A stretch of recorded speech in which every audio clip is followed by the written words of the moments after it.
오늘 이 말씀을 통해서 성숙한 믿음은 덕이 되는 말을 하는 것이다. 이 제목으로 함께 은혜를 나누겠습니다.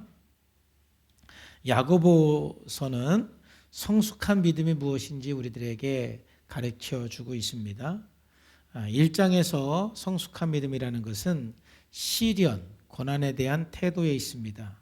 우리가 고난을 기쁘게 받아들이고 오히려 그 기쁨을 통해서 우리가 성장하고 온전케 되면 그 사람은 참으로 믿음이 성숙한 사람입니다. 2장에서는 믿음과 실천의 일치를 말합니다. 믿음과 실천은 서로 분리될 수가 없습니다. 믿는 것은 곧 실천을 의미하는 것이죠. 그래서 성숙한 사람은 믿는다고 말하면서 또 결심만 하고 곧 잃어버리는 사람이 아니고 바로 늘 하나님 말씀을 아는 만큼 실천하고 또 행동하고 말씀대로 살려고 몸부림을 치는 그 사람이 바로 성숙한 믿음의 사람이라고 할 수가 있습니다. 3장에서는 성숙한 믿음의 사람은 바로 그의 말과 그의 생각이 있다라는 것을 우리들에게 말씀해 주고 있고, 오늘 말씀은 그 말의 위력, 혀의 그 파괴력을 우리들에게 말씀하고 있습니다. 우리 몸의 기관 중에 정말 이 혀는 대단히 중요합니다. 사람을 살릴 수도 있고 사람을 죽일 수도 있는 엄청난 파괴력을 갖고 있는 것이 혀예요. 말 한마디에 사람이 행복해질 수 있고 말 한마디에 사람이 죽을 수도 있는 것입니다. 많은 사람들이 참 상처를 받고 사는데, 여러분들이 지금까지 받은 상처를 가만히 생각해 보면은 말 때문에 받은 상처입니다. 어렸을 때 또는 결혼하고 나서 그 한마디의 그 말이 지금까지도 생각만 하면은 화가 나고 억울하고 눈물이 나는 그러한 사건들이 있습니다. 제가 상담하면서 나누었던 그 이야기인데, 참 이분 굉장히 훌륭한 분이거든요. 근데 그분이 이제 대화기법 이렇게 이야기하면서 상처받은, 말 때문에 상처받은 이야기한 게 기억이 나요. 그래서 이분이 이제 결혼을 해서 처음으로 갈비탕을 끓였는데 자기가 먹어보니까 너무 맛있는 거야. 본인이 먹고 너무 감동했고, 야, 내가 이제 결혼해서 이렇게 맛있는 음식을 만드는구나. 그래서 스스로 너무 감동해가지고 이건 나 혼자 먹을 수가 없어. 그래서 그 이웃들에게 그 함께 나눠 먹겠다고 해서 아는 사람 몇 사람에게 나눠 먹었어요. 너무 행복했어요. 그리고 이제 그날 저녁에 남편에게 좀 자랑을 하고 싶었어요. 여보, 오늘 내가 갈비탕을 했는데 너무 맛있어가지고 내 주변에 있는 사람하고 이렇게 나눠 먹었다. 이렇게 말을 한 거죠. 얼마나 행복해서 기분이 좋아서 얘기를 했겠어요. 근데 그 말을 듣고 난 남편이 그 아내를 탁 쳐다보면서, 너 밥 잘한다고 생색내지 마. 그 밥 나도 잘할 수 있어.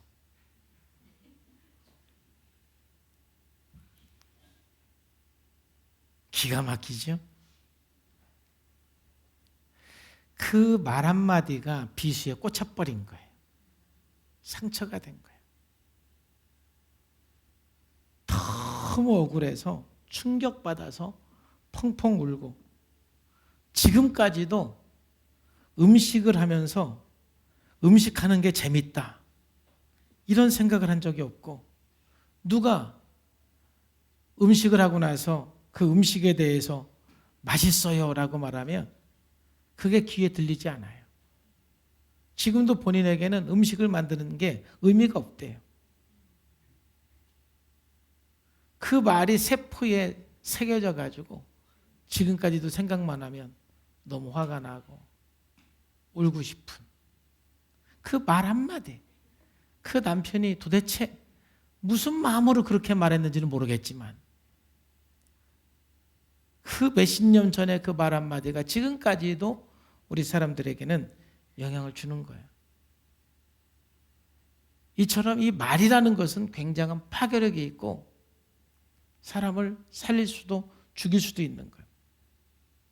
사람이 내 말 때문에 얼마나 많은 사람들이 상처를 받고 있는지를 잘 몰라요. 그렇기 때문에 우리가 복음을 전하다 보면 가끔 죄인이라는 것을 인정하지 못하는 분들이 있어요. 왜 그러냐면은 나는 사기친 적도 없고 그렇게 다른 사람에게 피해를 주면서 산 적이 없다라고 그렇게 항변을 하죠. 근데 그 사람이 말로써 얼마나 많은 사람들에게 아픔과 상처를 줬는지 알지 못하는 거예요. 여러분, 참 우리는 살면서 내가 부지 중에 얼마나 많은 사람들에게 말로 상처를 주는 일들이 많은지 몰라요. 그래서 오늘 야고보는 첫 번째로 우리들에게 하는 말이 우리의 말의 파괴력이 얼마나 강한지를 얘기하고 있어요. 정말 우리의 그 말 한마디 한마디는 굉장한 파괴력이 있어요. 그래서 3절에서 6절까지 보면은 그 파괴력이 얼마나 강한가 여러 가지 비유를 통해서 이야기하고 있어요. 우리가 말들의 입에 재갈 불리는 것은 우리에게 순종하게 하려고 그 온몸을 죄하는 것이다. 그러니까 우리 입에 재갈을 물려야 된다는 거예요. 말이나 소의 입에 재갈을 물리지 않습니까? 일하는 그 소에 재갈 물리지 아니하면은 그 작물이 하나도 남아나지가 않습니다. 그런 것처럼 우리 말을 재갈 물리지 않으면, 조심하지 않으면은 우리 삶 전체를 망가뜨릴 수가 있고 다른 사람의 삶 전체를 망가뜨릴 수가 있는 거예요. 그만큼 말은 파괴력이 강하다라는 거예요. 그러면서 4절에서는 이 말을 배에 비유를 해요. 또 배를 보라. 그렇게 크고 광풍에 밀려가는 것들을 지극히 작은 키로서 사공의 뜻대로 운행하는 것이죠. 여러분, 아무리 큰 배라도 키 하나로 움직이는 것이죠. 그래서 이 배를 잘 움직이면은 그 배가 원하는 그 목적지까지 갈 수가 있지만 그 키를 잘못 틀으면 이 배가 암초에 부딪혀서 침몰할 수도 있는 거예요. 말이 그렇다라는 것이죠. 우리의 말이 우리의 삶을, 우리의 삶의 방향성을 결정해 나가는 거예요. 우리가 말을 통해서 우리가 원하는 곳으로, 우리가 우리의 목적지로 우리 인생을 가게 할 수도 있지만 우리의 말 한마디 때문에 내 인생이 침몰될 수도 있다는 것이죠. 죽을 수도 있다는 것이죠. 그만큼 말은 위력이 있다는 거예요. 또 5절, 6절은 말을 하나의 불로 비유를 해요. 이와 같이 혀도 작은 지체로 돼 큰 것을 자랑하도다. 보라, 얼마나 작은 불이 얼마나 많은 나무를 태우는가. 얼마 전에 우리나라도 큰 산불이 났어요. 그 엄청난 그 산불도 처음에는 작은 불씨 하나로 시작하는 것이죠. 그 작은 불씨 하나로 온 산을 다 태우듯이 우리 말이 그렇다라는 거예요. 그 작은 말 한마디가 우리의 가정을 무너뜨릴 수도 있고 교회를 무너뜨릴 수도 있고 여러분의 인생의 삶도 완전히 불태워버릴 수도 있는 거예요. 혀는 곧 불이요 불의의 세계라. 혀는 우리 지체 중에 온몸을 더럽게 한대. 혀가 불의의 세계고 그 혀가 우리 몸을 다 더럽게 할 수 있고 삶의 수레바퀴를 다 불살할 수 있고 사르는 것이 지옥불에서 난다라는 것이죠. 여러분, 우리가 어떻게 지옥을 경험합니까? 말 때문에 지옥을 경험하는 거예요. 말의 파괴력을 우리가 기억하고 우리는 의식하고 말을 해야 돼요. 그 말 하나가 내 인생을 세울 수도 있지만 그 말 하나가 이처럼 내 인생 전부를 불태워버리고 내 인생 전체를 무너지게 할 수도 있어요. 여러분, 공동체 안에서도 그래서 이 말이 중요한 것입니다. 여러분, 가정에서도 이 자녀들이 어떠한 말을 듣고 자라냐에 따라서 정말 이 세상 살아가는데 기능을 잘하는 우리 자녀가 될 수도 있고 완전히 망가질 수도 있는 거예요. 여러분, 건강한 엄마가 어떤 엄마예요? 여러분, 건강한 엄마의 특징은 한 9가지로 말할 수가 있는데 안정감이 있는 엄마, 일관성이 있는 엄마, 예측 가능한 엄마, 달래주는 엄마, 품어주는 엄마, 용납하는 엄마, 반응하는 엄마, 지지하는 엄마, 공감 능력이 있는 엄마. 이러한 엄마 밑에서 자라면 늘 지지해주는 말을 들으면서 자라요. 그 자식이 힘들 때는 그 엄마가 달래주는 말을 해주고, 뭔가 이렇게 실수를 해도 용납해주는 말을 해주고, 뭔가 아이가 웃거나 힘들 때 반응해주는 말을 하고, 지지해주는 말을 하고, 공감해주는 말을 계속 들으면 그 아이는 생명이 생겨서 어딜 가나 기능하는 자녀가 될 수가 있어요. 근데 그 가정 안에서 달래주기보다는 야단치고, 용납하기보다는 거절하고, 책망하고, 품어주기보다는 비난하고, 지지하기보다는 뭔가 이렇게 저주하고, 그런 말을 계속 들으면 그 인생이 다 망가지는 거예요. 암초에 걸려서 배가 침몰하듯이 그런 말을 듣고 산 사람은 그 말들이 다 세포에 새겨져서 평생 그 말이 나를 움직이는 거예요.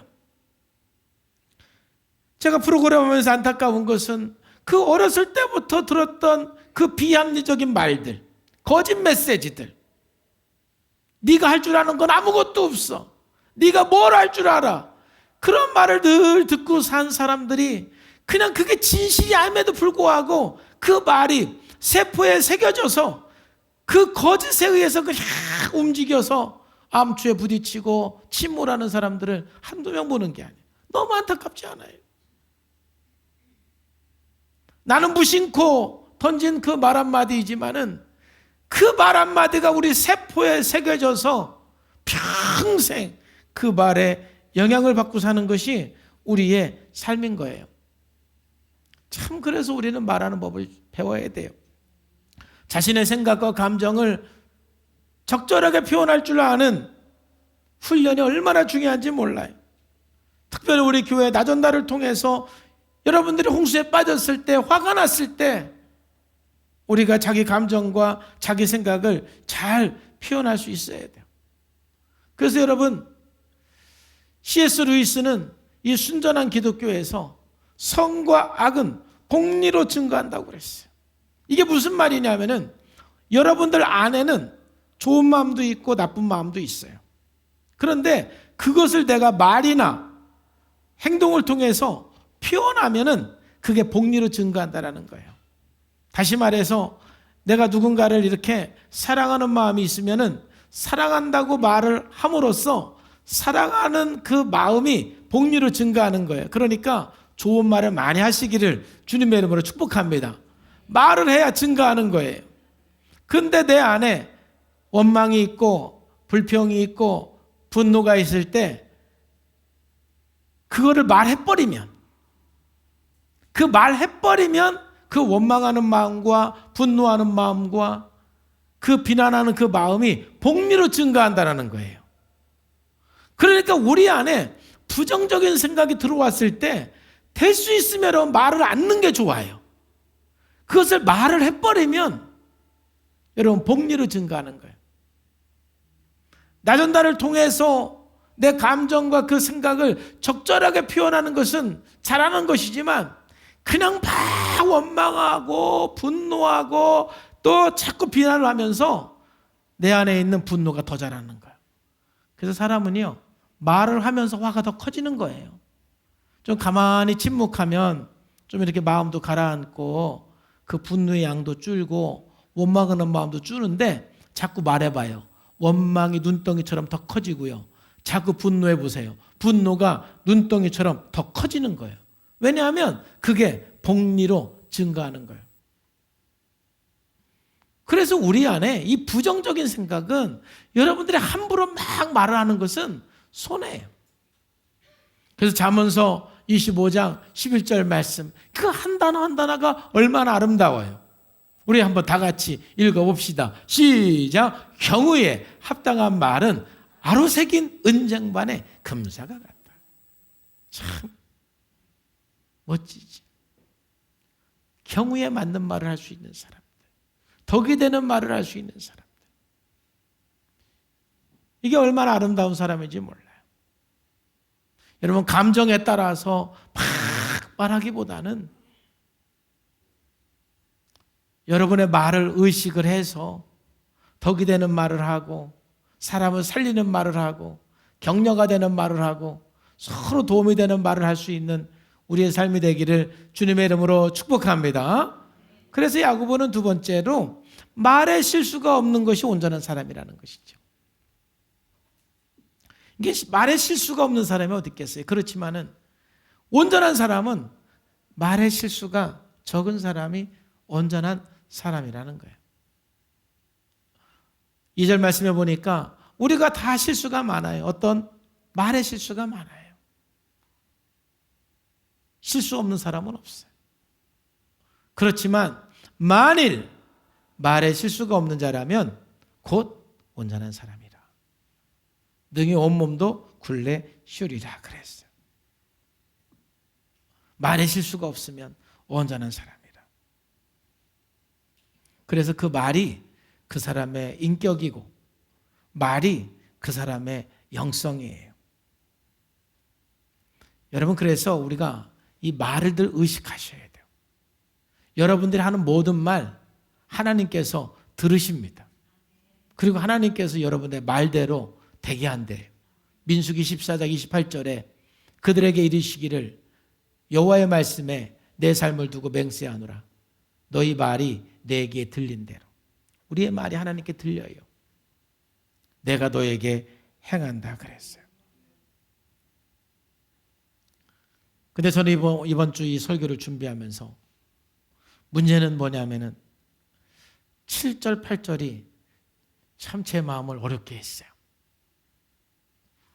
여러 종류의 짐승과 새와 벌레와 바다의 생물은 다 사람들이 길들일 수 있고 길들여 왔거니와 혀는 능히 길들일 사람이 있어요, 없어요? 없어요. 그래서 그 혀에 악이 쉬지 않고 악이 나오고 그 혀에서 독이 쉬지 않고 나온대요. 혀는 그렇게 파괴력이 있는데 길들일 사람이 없다라는 것이 일단 참 마음이 어려웠어요. 또 하나는 그래도 제가 대화기법 전문 강사인데 그 혀를 길들일 수 없다고 그러니까 그러면 제가 할 수 있는 게 뭔가요, 주님? 이 말씀 가지고 좀 고민을 했어요. 그리고 이 말씀 가지고 계속 묵상하면서 말씀과 씨름을 했어요. 이 말씀은 우리가 훈련을 통해서만 우리의 말을 바꿀 수 없다라는 거예요. 제가 오늘 말씀을 보면서 정말로 그 누구도 우리 혀를 길들일 사람이 없는데 우리가 좀 덕이 되는 말을 하고 은혜가 되는 말을 하기 위해서는 이 세 가지가 굉장히 중요하더라고요. 그래서 우리는 늘 말을 의식하고 그리고 또 이 대화기법을 통해서 말하는 훈련을 하는 것은 매우 중요합니다. 그런데 지금 말씀하는 이 세 가지가 항상 좀 선행돼야 돼요. 그러지 않고는 그 말을 길들일 수가 없어요. 첫 번째는 여러분, 말이라는 것은 내가 살아낼 때 덕이 되는 거예요. 내가 산 것을 말할 때, 내가 실천한 것을 말할 때 그게 생명력이 있고 다른 사람에게 덕이 되고 격려가 되고 은혜가 되는 거예요. 여러분, 야고보서 3장 1절 말씀, 내 형제들아 너희는 선생된 우리가 더 큰 심판을 받는 줄 알고 선생이 많이 되지 말라. 그리고 말에 대해서 얘기를 하죠. 선생되면 더 큰 심판이 있고 더 큰 심판이 있으니까 선생 되려고 하지 말라는 것이죠. 이게 무슨 말이냐면은 사실 우리나라 문화 속에는 확 와닿는 말씀은 아닌데 유대인들에게 있어서 가장 존경받는 사람은 누구냐면 랍비입니다. 그러니까 유대인들에게 이 랍비는 존경의 대상이고 영광의 대상이에요. 그래서 모든 유대인들은 랍비가 되는 것을 굉장히 원하고 랍비가 되려고 굉장히 노력을 많이 합니다. 그러다 보니까 그 유대인들 중에 예수를 믿게 되면 가장 큰 영광이 뭐냐면 그 교회 안에서 랍비가 되는 거, 선생이 되는 거예요. 선생님에 대한 그 존경심, 랍비에 대한 그 존경심이 그 사회가 대단했거든요. 그러니까 교회 안에서 굉장히 많은 사람들이 선생이 되고 싶어하는 그런 사람들이 많았죠. 그러한 교회를 향해서 이 야고보가 너희들이 선생이 돼서 말에 실수를 하고 말이 온전하지 아니하면은 그 말의 파괴력이 대단한데 심판이 더 크다. 그러니 선생 되려고 너무 하지 말라 라고 말할 때 적어도 두 종류의 사람들을 염두하고 말한 거예요. 첫 번째는 바로 거짓 교사들을 두고 말을 하는 것이죠. 내가 랍비가 되려고 선생이 되려고 열심히 노력을 했는데 나중에 선생이 되고 나서 엉뚱한 거 가르치는 거예요. 잘못된 복음을 가르치는 거예요. 여러분 그게 얼마나 큰 파괴력이 있습니까? 여러분 지금도 많은 이단의 그 가르침들이 그 가정을 완전히 파괴하고 한 개인의 인생을 완전히 파괴하는 것은 그 이단들의 그 가르침, 잘못된 그 가르침, 지식들이 자꾸 들어오면 그건 내 인생의 개인과 내 가정과 이 나라까지도 위험한 것이 잘못된 사상, 잘못된 지식들이에요. 우리가 바른 지식을 가지고 가르쳐야 되는데 그렇게 랍비가 되려고 선생이 되려고 노력을 해서 선생이 돼가지고 거짓 교사가 돼서 다른 복음을 가르치고 잘못된 복음을 가르치면 그 혀의 그 파괴력이 대단하고 너는 심판을 받을 거다라는 것이죠. 그러니 우리가 선한 영향력을 주기 위해서 선생이 되려면 선생이 되고자 하는 것보다 더 바른 지식을 우리가 알아가고 채워가야 돼요. 그래서 마태복음 15장 14절 말씀에서도 예수님께서 이렇게 말씀하셨잖아요. 그냥 둬라. 그들은 맹인이 되어서 맹인을 인도하는 자로다. 만일 맹인이 맹인을 인도하면 둘이 다 구덩이에 빠지리라. 여러분 가리키는 사람은 정말 조심해야 돼요. 또 듣는 사람도 분별할 수 있어야 돼요. 야고보는 이걸 염두에 대서 선생되지 말라고 했어요. 제가 오늘 강조하고 싶은 거는 두 번째예요. 두 번째 야고보는 어떤 걸 염두하고 선생되지 말라고 그랬느냐면은 그 당시 막 선생되려고 하는 사람들은 많은데 중요한 건 뭐냐면은 내가 선생이 된다는 것은 뭐예요? 내가 살아내고 내가 실천한 것을 가리킬 때 그게 권위가 있고 은혜가 되고 덕이 되는 거예요. 내가 실천하지 않으면서 큰 지식 자랑하듯이 그냥 가르치고 말을 하는 것은 덕이 안 되고 은혜가 안 되고 오히려 많은 사람들을 실족하게 할 수가 있는 거예요. 덕이 되는 말은 여러분 내가 얼마나 그 내용을 실천하려고 노력을 하고 말했는지 그것이 여러분들의 말의 능력을 좌우하는 거예요. 예수님께서 누가복음 11장 46절 말씀에 이렇게 말씀하셨어요. 예수께서 말씀하셨다. 그렇다. 너희 율법 교사들에게 화가 있을 것이다. 너희는 사람들에게 지기 어려운 짐을 지우면서 그냥 온갖 율법을 다 사람들한테 지키라고 가르쳐요. 그런데 너희는 스스로 손가락 하나도 그 짐에 대려고 하지 않아. 너희는 하나도 실천하지 않는다라는 거예요. 여기서 우리가 좀 생각해야 될 것은 무엇이냐면은 오늘 야고보를 통해서 정말 말에 실수가 없을 수는 없어요. 우리가 정말 말의 파괴력은 대단한데 우리가 가는 곳마다 좀 덕이 되는 말을 하고 온전한 사람이 되기 위해서는 우리가 늘 하나님의 말씀을 실천하려는 몸부림을 치고 살아내면서 살아낸 사람으로서 뭔가 말을 할 때 참 그 말이 권위가 있고 의미가 있고 덕이 됩니다. 제가 오늘 설교자로서 여러분들에게 설교를 할 때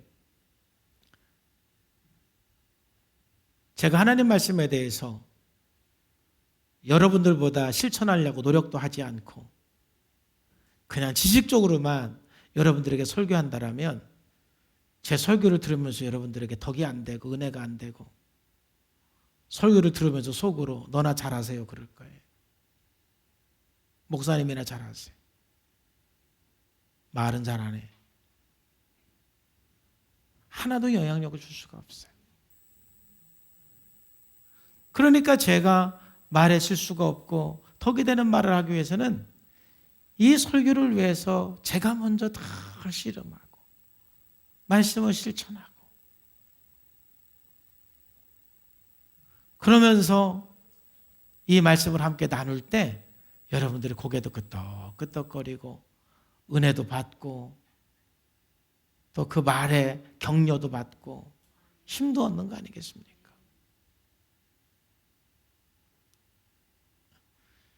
여러분 우리가 복음을 전할 때도 똑같아요.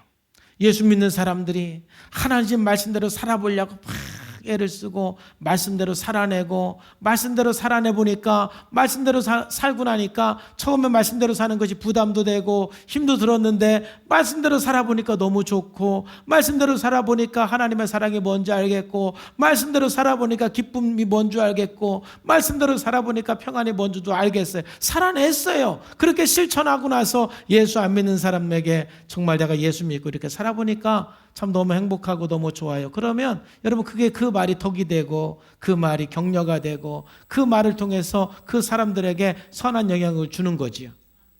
근데 우리가 그리스도인으로서 말씀대로 살아보려는 그 그렇게 심각하게 고민하지도 않고 별로 살아내본 적도 없고 예수 믿어 교회 나와 그러면은 너나 잘하세요 그런다니까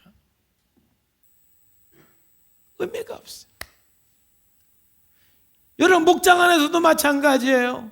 목장 안에서도 우리가 서로 일주일 동안 말씀 갖고 씨름하고 엄마로서 삶을 살아내고 아내와 남편으로서 삶을 살아내고 직장 안에서 그리스도인으로서 삶을 살아내고 치열하게 그렇게 삶을 살아내고 말씀을 적용한 다음에 거기에서 서로 나눌 때 서로 그 말이 덕이 되는 거예요. 은혜가 되고 격려가 되는 거예요. 그런 사람은 다른 사람이 실수한 것에 대해서 용납이 가능해지는 것이 말씀대로 살아보는 것이 얼마나 힘들었는지 내가 알기 때문에 그렇게 못 산 사람을 봐도 기도해주고 격려해줄 수가 있어요. 혹시 부모님을 정말 지극정성 잘 모셔본 사람은 그게 얼마나 힘들은지 알잖아요. 그러니까 혹시 어떤 분이 부모님을 모시는데 그냥 효도하기가 그렇게 힘들다고 막 그러면은 그게 비난을 할까요? 그 마음을 이해할까요? 살아낸 사람은 그 마음을 이해해요. 근데 자기가 살아내지 못한 사람은 같이 욕합니다. 그걸 투사라고 해요. 내가 못했으니까 같이 욕해야 내가 조금 위로를 받는 거예요. 여러분, 그래서 무엇보다도 우리가 하나님 말씀대로 실천하고 삶을 살아내는 그 삶 속에서 여러분들의 말이 덕이 되고 선한 영향력을 주는 거예요. 이게 선행돼야 돼요. 우리가 그리스도인으로서 말씀대로 살고 말하시기를 주의 이름으로 축복합니다. 여러분 목장 안에서는 여러분들이 적용한 것만 자꾸 말하도록 노력을 하셔야 돼요. 자, 두 번째는 우리가 길들일 수 없는 혀. 그럼에도 불구하고 그 안에서 쉬지 않은 악과 독이 되지 않고 덕이 되는 말을 하기 위해서 중요한 것은 뭐냐? 우리 안에 쓴뿌리를 제거하고 성장하는 사람이 될 때 여러분 그 사람의 말이 덕이 되는 거예요. 이게 무슨 말이냐면은 야고보 3장 12절에 보면 야고보가 뭐라고 설명합니까? 내 형제들아 어찌 무화과 나무가 감람 열매를 포도나무가 무화과를 맺겠느냐 이와 같이 짠물이 단물을 내지 못하느니라 그랬죠.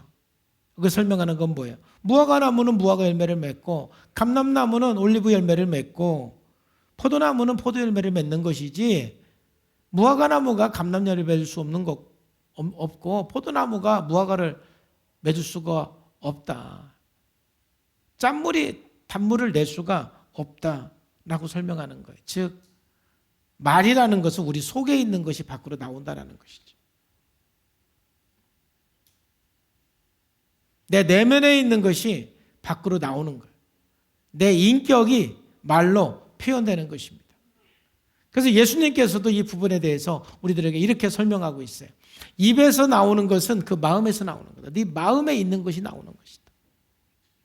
이것이야말로 사람을 더럽게 한다. 마음에 나오는 것은 이거다. 악한 생각, 살인, 간음, 음란, 도둑질, 거짓 증언과 비방이니 이런 것들이 사람을 더럽게 한다.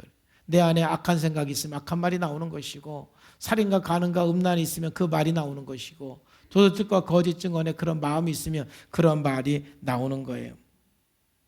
그래서 여러분들의 신앙 상태나 인격은 그 사람의 뭐를 보면 알 수 있을까요? 말을 보면 그 사람의 신앙을 알 수가 있고 그 사람의 인격을 알 수가 있는 거예요. 여러분의 말은 여러분의 인격의 온도계입니다. 여러분들의 말 속에 불평이 많으면 그 사람 마음 속에 불평이 많은 겁니다. 어떤 사람의 입에서 늘 분노가 많이 표출이 되면 그 사람 속에 분노가 많은 것입니다. 어떤 사람이 입만 열면 다른 사람을 평가하고 비판하면 그 사람 마음 속에 교만함이 있는 것입니다. 우리가 착각하는 것은 저 사람이 나를 화나게 해서 화를 낸다고 생각하고, 저 사람이 합리적으로 안 살기 때문에 내가 불평하고 원망한다라고 생각을 합니다. 그게 100% 틀린 건 아니에요. 그렇지만 내가 불평하고 원망하고 분노하는 말이 계속 많이 나오면 내 속에 있으니까 나오는 거예요. 내 속에 그러한 쓴뿌리가 없으면 그렇게 심하게 불평과 원망과 분노와 비판과 판단하는 말을 많이 하지 않습니다.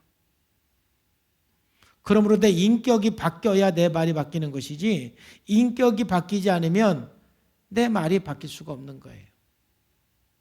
아무리 대화기법 훈련을 해도 내 마음이 안 바뀌면 훈련하는 그 순간만 조금 나아지는 것이고 다시 옛날로 돌아가는 것이죠. 그래서 우리가 이 혀를 기술로만 바꿀 수가 없는 거예요. 마음이 바뀌어야 돼요. 그러므로 여러분 날마다 여러분의 말을 통해서 여러분의 안에 어떤 쓴뿌리가 있는지 알 수가 있어요. 내 쓴뿌리를 발견하고 그 쓴뿌리의 문제를 가지고 늘 십자가 앞에 나가고 주님의 은혜를 구하고 성령의 음성을 듣고 하나님의 마음을 달라고 기도하시기를 주님의 이름으로 축복합니다. 불평이 많은 사람은 내 안에 불평이 많구나, 피해의식이 많구나, 억울한 게 많구나. 분노가 많은 사람은 내 안에 참 분노가 많구나, 용서되지 않는 것이 참 많구나, 해결되지 않는 감정이 참 많구나. 여러분 그걸 가지고 십자가 앞에 나가시고 하나님 마음을 달라고 기도하세요. 또 염려가 많은 사람은 안에 뭐가 많은 거예요? 그 안에 불안이 많은 거예요. 불신이 많은 거예요. 그러면 늘 나도 모르게 입만 열면 염려가 나오고 걱정이 되는 것이죠. 세상이 어려워서 염려하는 것이 아니라 내 속에 불신과 내 속에 의심이 많으니까 늘 염려와 근심이 그 말을 많이 하는 거예요. 그 말을 어떻게 바꿉니까? 길들일 사람이 없어요. 어떻게 해야 됩니까? 마음을 바꾸셔야 돼요. 그 쓴뿌리를 가지고 주님 앞에 나가 내려놓고 주님의 은혜를 구하세요. 주님의 긍휼을 구하세요. 믿음을 달라고 기도하세요. 주님 마음 달라고 기도하세요. 주님 사랑 달라고 기도하세요. 성령의 9가지 열매를 구하시기를 주님의 이름으로 축복합니다. 내 마음 바뀌어야 돼.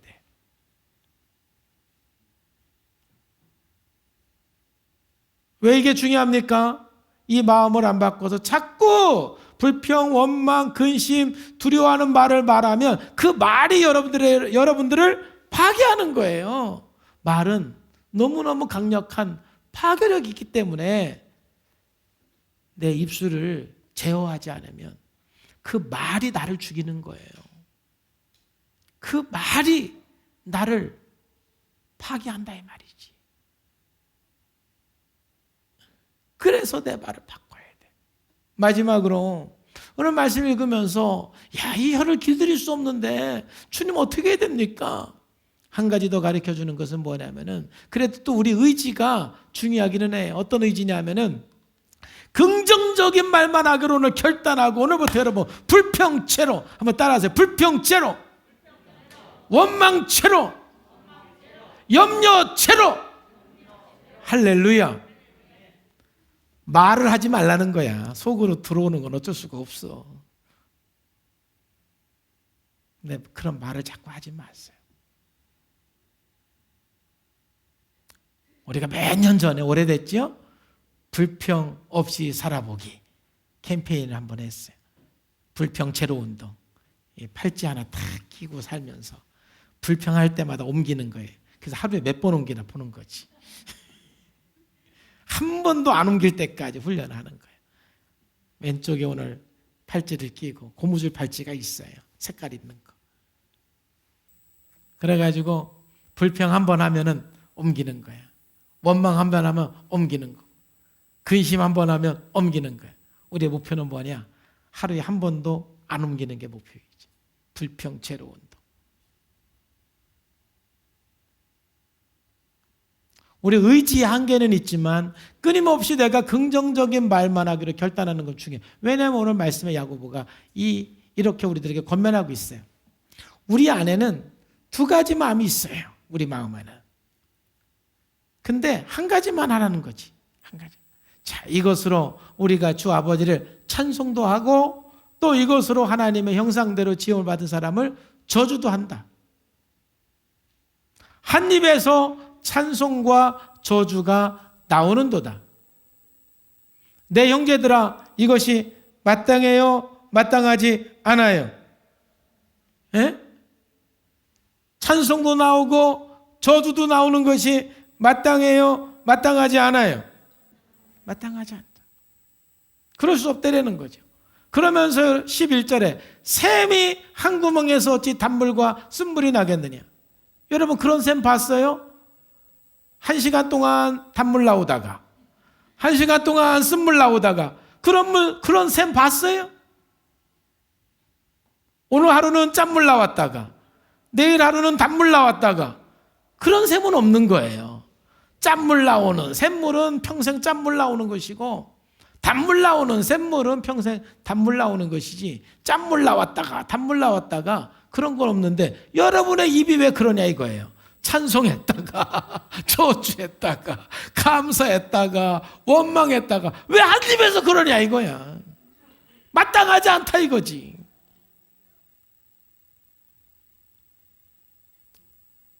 물론 그러지 않기 위해서 오늘 첫 번째, 두 번째 이 훈련이 중요해요. 그런데 이제 우리의 의지의 결단. 주여, 내 입에서 찬송도 나올 수도 있고 저주도 나올 수 있는데 둘 중에 하나만 선택하자고요. 그러면 찬송만 하기로 선택하는 분 아멘. 저주의 말만 하기로 선택하는 분 아멘. 둘 중에 하나만 선택해. 둘 중에 하나만.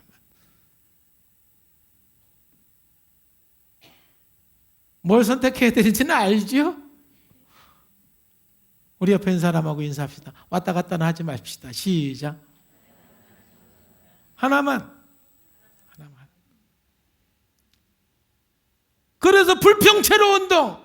나는 찬송만 하겠습니다. 감사만 하겠습니다. 긍정적인 말만 하겠습니다. 여러분 이게 왜 중요하냐면은 두 번째에 제가 강조한 게 여러분 마음이 바뀌어야 말이 바뀐다고 그랬잖아요. 그게 맞아요. 그런데 또 때로 이건 상호적이에요. 자꾸 말을 바꾸면 또 마음이 바뀌는 거예요. 다시 말해서 뭐냐면은 여러분 내가 사랑하기 때문에 사랑한다고 말할 수가 있죠.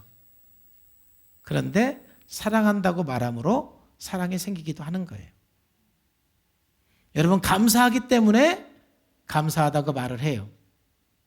그런데 감사하다고 말을 함으로 감사함이 생기는 거예요. 비록 내 삶이 지금 힘들고 어려운 상황이라도 아침에 일어나서 죽겠다. 또 하루 시작하네. 그러면 더 죽어요. 근데 아침에 일어나서 할렐루야, 주님을 찬양합니다. 새날 주심을 감사합니다. 오늘 또 이렇게 새벽 기도로 하루를 시작하셔서 감사합니다 하면서 감사를 시작하면 내 마음이 감사로 바뀌는 거예요. 우리가 의지의 선택으로 이 한 입에서 찬송이 나올 수도 있고 저주가 나올 수도 있고, 이 한 입에서 감사가 나올 수도 있고 원망이 나올 수도 있는데 그건 마땅하지 않다는, 이제 내 이 입에서는 감사한 말만 하겠습니다. 정말 우리 교회가, 제가 너무 감사한 것은 그래도 우리 모든 성도님들이 늘 교회 안에서 감사한 걸 얘기하고 서로 좋았던 걸 얘기하고, 그러니까 교회 분위기가 점점 좋아지는 거죠. 여러분, 불평 제로, 원망 제로, 염려 제로 되시기를 주의 이름으로 축복합니다. 그럼으로써 우리는 이 혀를 길들일 수는 없지만 우리의 말이 덕이 되고 은혜가 되고 격려가 되고 살리는 말을 할 수가 있어요. 여러분, 오늘 야고보는 우리들에게 이 말의 파괴력, 말은 어마어마한 파괴력이 있다는 것을 우리들에게 설명하고 있어요.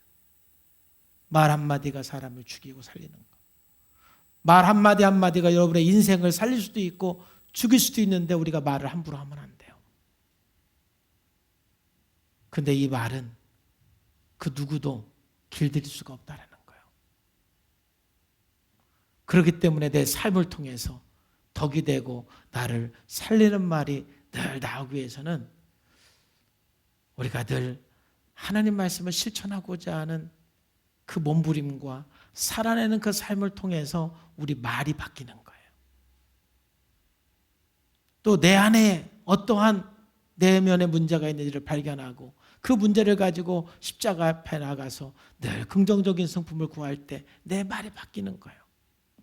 그리고 우리가 한 가지 결단을 할 수가 있어요. 불평, 원망, 부정적인 말 제로. 내 입에서 찬송만 나가야지 저주가 나가는 것은 마땅하지가 않다. 감사를 해야지 원망, 불평하는 것은 마땅하지가 않다. 결단하면서 나갈 때 여러분들의 그 말들을 통해서 여러분의 인생이 세워질 것이고, 여러분의 삶이 세워질 것이고, 여러분의 가정이 세워질 것이고, 여러분의 자녀들이 세워질 것입니다. 우리의 말을 통해서 우리 교회가 세워질 것입니다. 기도하겠습니다. 하나님 아버지, 감사합니다. 오늘도 주님께서 함께 해주셔서 말씀하시고 인도해 주심을 감사합니다. 이 혀의 파괴력이 얼마나 큰지 우리가 알고 말 한마디 한마디 할 때마다 살리는 말을 하고 덕이 되는 말을 하고 격려가 되는 말을 하고 내 삶을 세우는 말을 하게 하여 주옵소서.